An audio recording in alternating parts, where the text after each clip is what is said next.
Beaucoup, en entendant Jésus, étaient frappés d'étonnement et disaient: d'où cela lui vient-il? Celui-ci n'est-il pas le charpentier, le fils de Marie et le frère de Jacques, de Jos, de Jude et de Simon? Ses sœurs ne sont-elles pas ici auprès de nous? Marc 6, 2, 3. Les évangiles parlent de Jésus comme étant le charpentier, le frère de Jacques. Ils nous disent aussi que ses frères ne le comprenaient pas et ne croyaient pas en lui.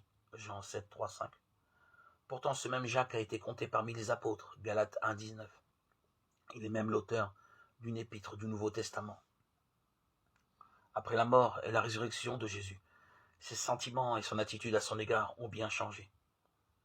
En effet, il commence sa lettre en se présentant comme Jacques, esclave de Dieu et du Seigneur Jésus-Christ. Jacques 1, 1. Il poursuit en parlant de la foi en notre Seigneur Jésus-Christ, Seigneur de gloire 2, 1.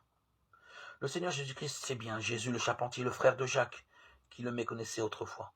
Maintenant, il reconnaît en lui le Christ, c'est-à-dire le Messie attendu et aussi le Seigneur. Il comprend que celui qui s'est abaissé jusqu'à naître humblement au milieu des hommes, dans une famille pauvre, est en réalité le Seigneur de gloire, qu'il est Dieu. Jésus crucifié, ressuscité et glorifié au ciel est devenu désormais pour son propre frère Jacques le centre de sa foi. Quel changement radical dans les pensées de Jacques au sujet de Jésus.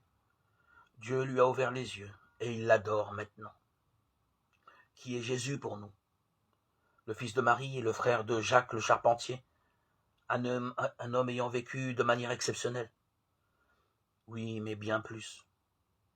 Comme pour Jacques, il est le Seigneur de gloire, le centre de notre foi, celui que nous avons l'honneur de servir.